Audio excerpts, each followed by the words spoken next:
আসসালামু আলাইকুম দর্শক, আশা করি সবাই ভালো আছেন। দর্শক, বাংলাদেশে এমন পরিস্থিতি হয়েছে যে সকাল ঘুম থেকে উঠেই আপনি বিভিন্ন ধরনের অপ্রত্যাশিত ঘটনারই সাক্ষী হবেন। যে জায়গায় ভালো কোনো সংবাদ শোনার আগে কারো হত্যা, মারামারি, খুন, ছিনতাই, রাহাজানি এই ধরনের ঘটনাই যেন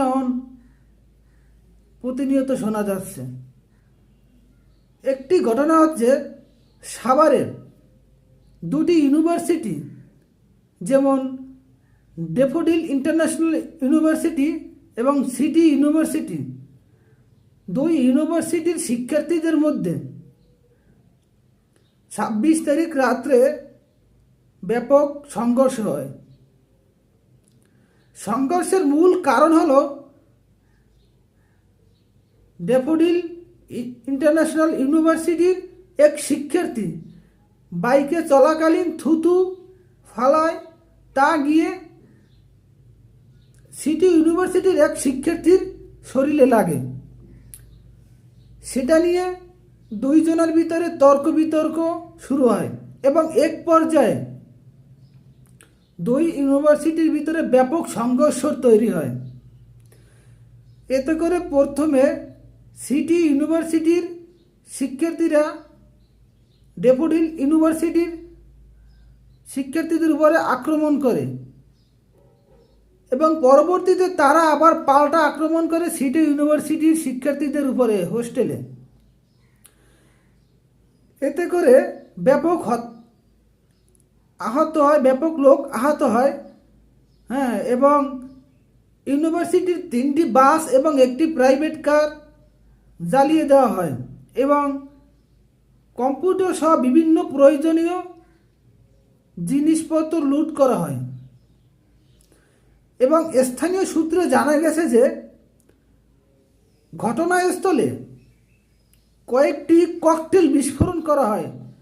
আতঙ্ক সৃষ্টি করার জন্য কয়েকটি ককটেল বিস্ফোরণ করা হয়। আমার প্রশ্ন হচ্ছে, সাধারণ শিক্ষার্থীরা এই ককটেল কোথা থেকে পাইল?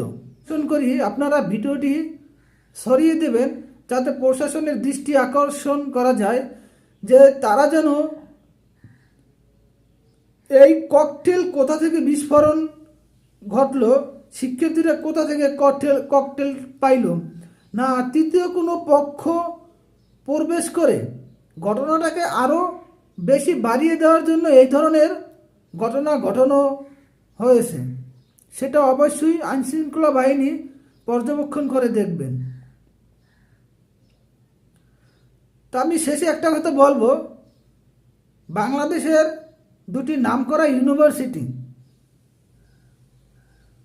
তাদের এই তুচ্ছ ঘটনা নিয়ে এভাবে সংঘর্ষ করার আগে একবার ভাবা উচিত ছিল। এতে অবশ্যই বাংলাদেশের যে মান সম্মান, ইউনিভার্সিটির মান সম্মান ক্ষুণ্ণ হয়েছে। বাংলাদেশের শিক্ষা ব্যবস্থা নিয়ে প্রশ্ন তোলার মতন ঘটনা তৈরি হয়েছে। এর আগেও আমরা দেখছি যে এক কলেজের শিক্ষার্থী আর এক কলেজের শিক্ষার্থীর উপরে ব্যাপক হামলা হয়েছে। দিন শেষে তো ভাই আপনার প্রত্যেকেই ছাত্র, হয়তো আপনার আলাদা আলাদা প্রতিষ্ঠান থেকে লেখাপড়া করতে আসেন, তার মানে এই না যে আপনার আলাদা কোনো কান্ট্রির লোক। আপনার তো একই দেশের লোক, হয়তো একই গ্রামের লোক।